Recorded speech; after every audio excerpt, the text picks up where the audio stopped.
Olá pessoal, sejam bem-vindos ao canal Culto Racional. Mais uma vez a satisfação é imensa em poder recebê-los aqui e de alguma forma alcançar o coração e a alma de vocês através do Evangelho, a mensagem de Deus para a nossa vida espiritual, tá certo? Antes de a gente falar sobre o vídeo de hoje, eu gostaria de lembrá-los, principalmente você que está aqui pela primeira vez, você que foi convidado por alguém para participar, para estar aqui assistindo os vídeos, que nós preparamos uma série de 7 vídeos falando sobre a transição que houve, do Antigo para o Novo Testamento, no dia em que o Senhor Jesus, lá na cruz do Calvário, ele disse, está consumado, e ele rendeu o Espírito. Na ocasião, o véu se rasga lá no santuário. O que tem a ver o véu se rasgar no santuário com a crucificação de Cristo lá no Gólgota? O que tem a ver quando ele então rende o Espírito e esse véu se rasgar? O que acontece com a humanidade? Qual é o marco histórico disso? Quais são os fenômenos que aconteceram nesse véu que se rasgou? Por que se rasgou? O que acontece depois? Então tudo isso nós temos ali numa série de 7 vídeos e você pode acompanhá-los, já está aqui no canal, você pode ficar à vontade aí, inclusive compartilhar com os seus amigos, porque é um estudo profundo. Claro, tem muito mais que isso, mas dentro daquilo que as pessoas podem então participar, elas vão com certeza obter um resultado especial, fazendo assim com que os textos sagrados, as mensagens de Deus façam mais sentido através desse estudo, tá bom? Você não paga por isso, é grátis e você pode ficar à vontade, tá bom? Vamos ao vídeo de hoje então. Nós vamos usar o texto lá de Números, capítulo 14, e a partir do versículo 18. E eu quero que você preste bastante atenção, porque tem assunto. Provavelmente nós vamos ter que fazer 1 ou 2 vídeos para concluir esse assunto que nós vamos trazer para vocês, tá bom? Mas vamos lá. Diz assim, o Senhor é longânimo e grande em misericórdia, que perdoa a iniquidade e a transgressão, ainda que não inocenta o culpado, e visita a iniquidade dos pais nos filhos até a 3ª e 4ª gerações. Bom, é muito maravilhoso você escutar e saber que Deus é longânimo, não é verdade? Deus é longânimo, paciente, é grande em misericórdia, maravilhoso, que perdoa a iniquidade, a transgressão, maravilhoso também. O que não é muito maravilhoso para muitas pessoas, elas passam pano, fazem vistas grossas, é quando diz, ainda que não inocenta o culpado. E ele visita a iniquidade dos pais nos filhos até a 3ª e 4ª gerações. Bom, o que me chamou a atenção nesse texto é o seguinte, ainda que não inocenta o culpado. Ou seja, Deus perdoa o pecado, mas não inocenta o culpado. Como é que funciona isso? Perdoa o pecado, quando eu faço assim, pega na mão, perdoa o pecado, mas não inocenta o culpado, ou seja, tem uma culpa, ainda existe uma culpa. Deus ele não pode simplesmente inocentá-lo. Aí alguém vai dizer assim, tá, mas ele não perdoou o pecado? Ok, parece contraditório, mas nós vamos explicar isso melhor para você agora, tá? Existe uma coisa que muito me incomoda no tempo de hoje, mas muito me incomoda por demais. E me incomoda em 2 sentidos. Me incomoda em ver que a humanidade só observa um dos atributos de Deus. Porque os atributos de Deus não estão limitados só ao amor. Deus ele não é só amor. Um dos atributos de Deus também é a justiça. O atributo de Deus é justiça. Existe até um texto que diz que o fundamento do trono de Deus é justiça. Deus ele é justo. A Bíblia fala que Deus ele sente indignação todos os dias pelas injustiças que acontecem no mundo. Sabe? Então, uma das coisas que me incomoda muito é exatamente as pessoas focarem só nesse atributo do amor. Elas não percebem que Deus também é justiça. E aí, a gente pode abrir um leque aqui para muitos assuntos em cima disso. Mas eu não quero me alongar aqui, o vídeo tem que ficar objetivo para você pensar.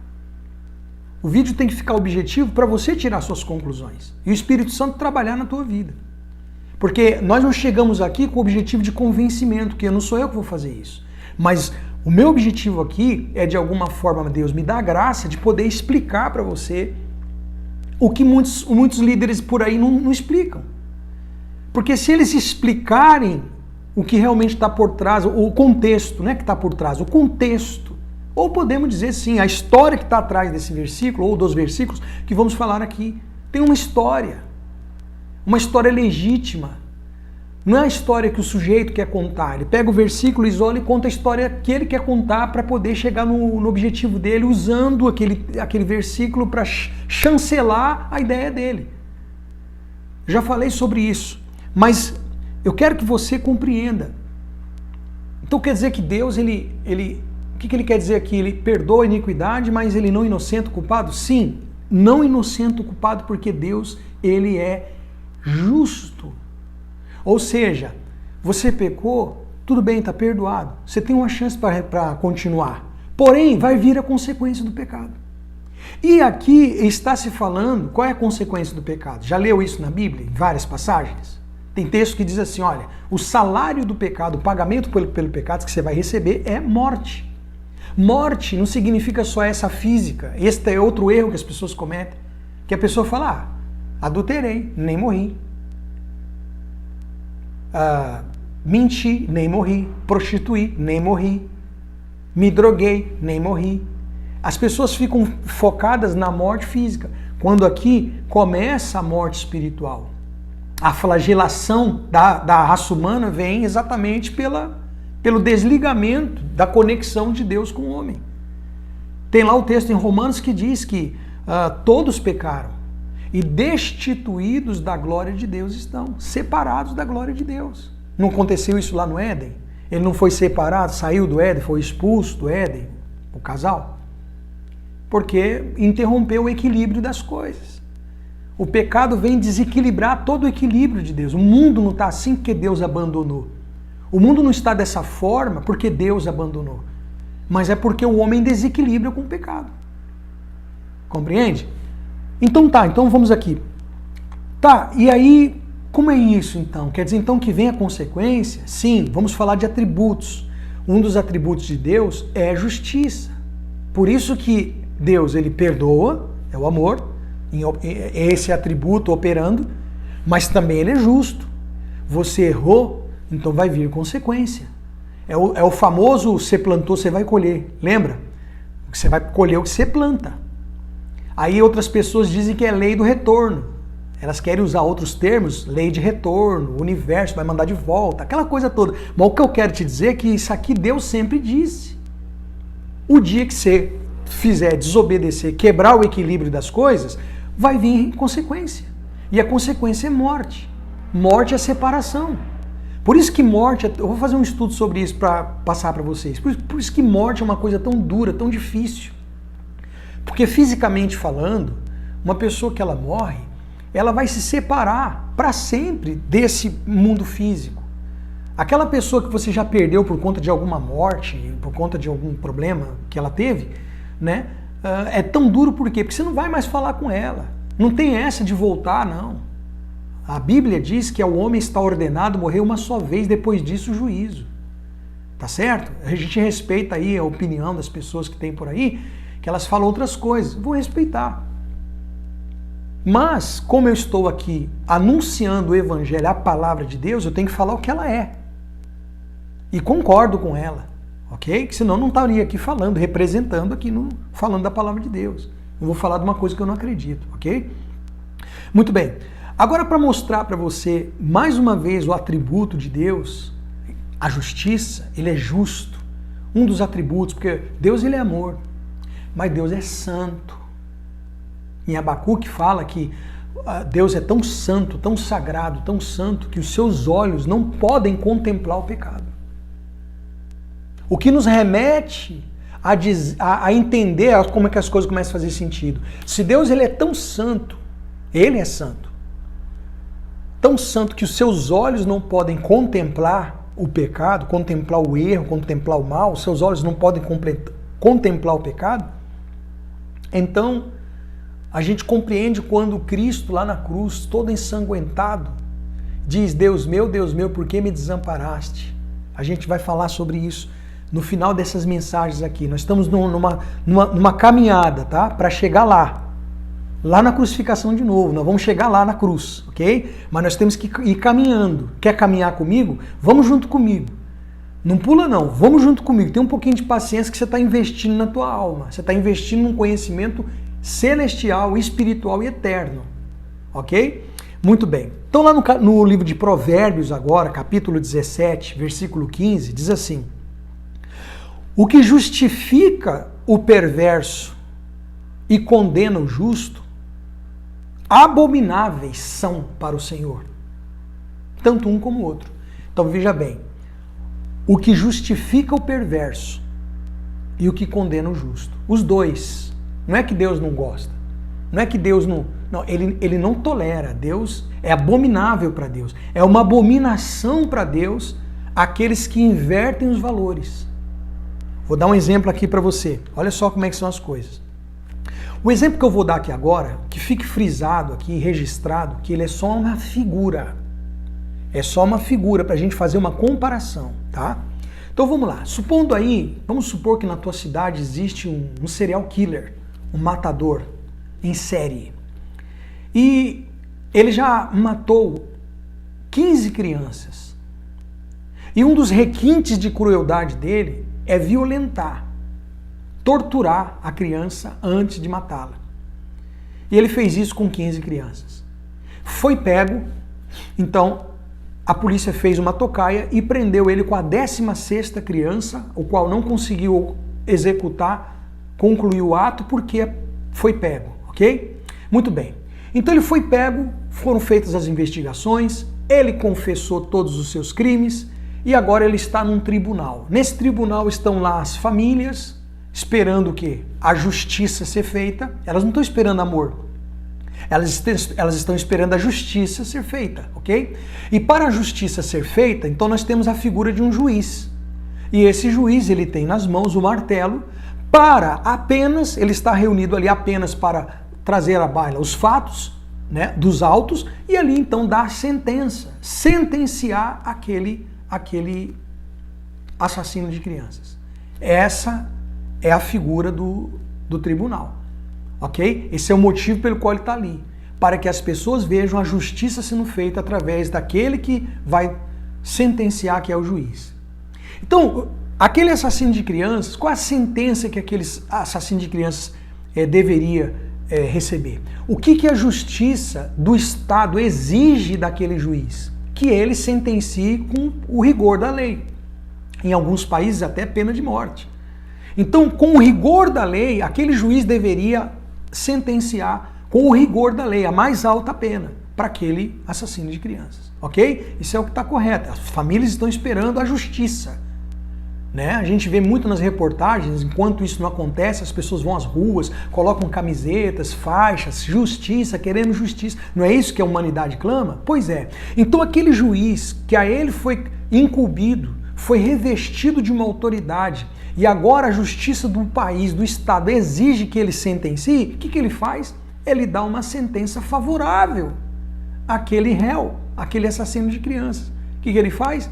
Ele sentencia, ele absolve, ele bate o martelo e absolve, livra aquele assassino de crianças. Eu pergunto para você, a justiça foi feita? Aquele juiz é considerado um juiz justo? Ou ele é considerado um juiz corrupto, um juiz iníquo, um juiz abominável? Aquele juiz ele não é justo, é um juiz abominável. Por quê? O que ele fez? Ele justificou, o que é justificar? Tornar justo. Ele justificou um assassino de crianças. Réu, confesso. Bateu o martelo e absolveu. Então é isso que acontece. É esse perverso, é isso que é abominável aos olhos de Deus. Agora eu quero falar para você o que isso tem a ver com a mensagem de hoje. Eu quero falar para você agora, nesse ponto, sobre o dilema de Deus. O dilema de Deus, que é o tema do nosso vídeo. O dilema de Deus. Qual é o dilema de Deus? O dilema de Deus aqui é o seguinte, porque o tribunal ali, que a gente fez a figura, né? são as pessoas. O réu somos nós. O réu somos nós. Tá? O réu somos nós. Os delitos são os nossos pecados. E o juiz é Deus. E não tem como dizer que a gente não é pecador. Não tem como ninguém aqui que está acompanhando aqui agora dizer eu nunca pequei. Aquele da figura, o bandido da figura, o assassino, ele cometeu 15 delitos, que ele confessou 15 crianças que ele matou. Eu pergunto, você cometeu 15 pecados na sua vida? Ou você cometeu muitos mais? Você pode colocar aqui na descrição ou no comentário quantos pecados você já cometeu na tua vida? Você consegue colocar quantos pecados você já cometeu na sua vida? Eu não consigo. Pecados conscientes, inconscientes, perversos, malvados, pecados de malandragem, eu não consigo enumerar tantos quantos. E moral da história, se tem uma coisa que nós sabemos nessa vida, que o ser humano sabe fazer, é pecar. Somos pós-graduados, temos mestrado e doutorado em pecar. Essa que é a realidade. Porque em nós já tem essa natureza pecaminosa. Herdamos isso dos nossos pais lá do Éden. É como se fosse um vírus que foi nascendo e passando para a humanidade. Nós nascemos, queridos, nós não é que Deus vai nos mandar para o inferno, nós já nascemos condenados. É isso que você tem que entender. Agora, qual é o dilema de Deus? O dilema de Deus é o seguinte, como é que Ele vai dar uma sentença favorável para nós se Ele é justo? Porque se Deus simplesmente abrir as portas do inferno e falar pode sair todo mundo à toa, Ele está sendo como esse juiz. Ele está ferindo o seu próprio atributo, que é a justiça. Então, se tem uma coisa que nós merecemos, é a consequência do pecado, é morte. Seja espiritual, seja física, seja o que for. Não é questão assim, não se faz de vítima. A gente vê aí hoje os coaches, não, porque você é uma pessoa que é vítima, porque você não é vítima de nada, você é mau, nós somos maus.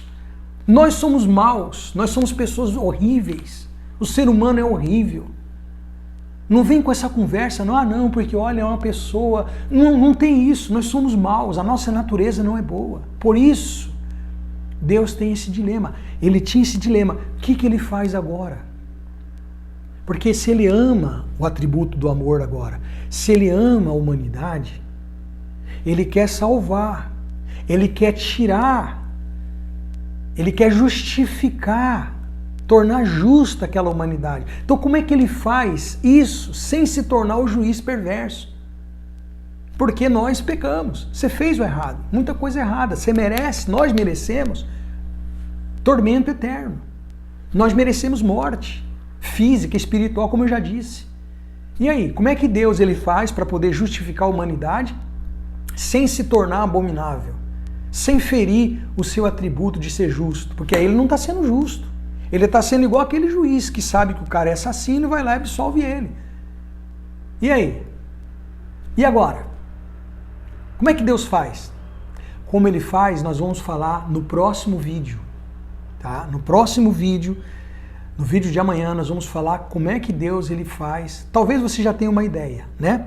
Mas amanhã, o versículo, a palavra que nós vamos trazer amanhã para você, olha, agora vai fazer sentido para você o Evangelho, tá certo? Ah, mas por que não fala hoje? Porque o vídeo vai ficar muito extenso, as pessoas não têm paciência, infelizmente, né?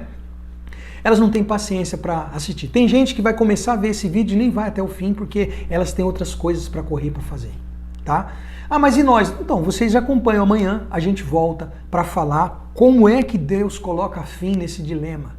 Como é que ele faz para poder justificar a humanidade sem se tornar corrupto, sem corromper o seu atributo que é justiça, sem ferir o fundamento do seu trono que é justiça. Como é que ele faz isso? Como é que ele faz? E agora, Deus tem um dilema, eu quero salvar, eu quero tirar a condenação, eu quero justificar, mas como é que eu faço sem ferir a minha justiça, sem ferir o meu caráter, o meu atributo? Sem, como diz o outro, cair em contradição. Como é que eu faço isso? Então, nós vamos falar sobre isso amanhã no próximo vídeo, tá bom? Que Deus abençoe a todos, vai compartilhando aí se você puder, se quiser inscrever no canal, fica à vontade, se quiser deixar o like é importante, mas também se você quiser dar dislike, fica à vontade, aqui nós não vivemos disso, tá certo então? Forte abraço para vocês e até o próximo vídeo, com licença.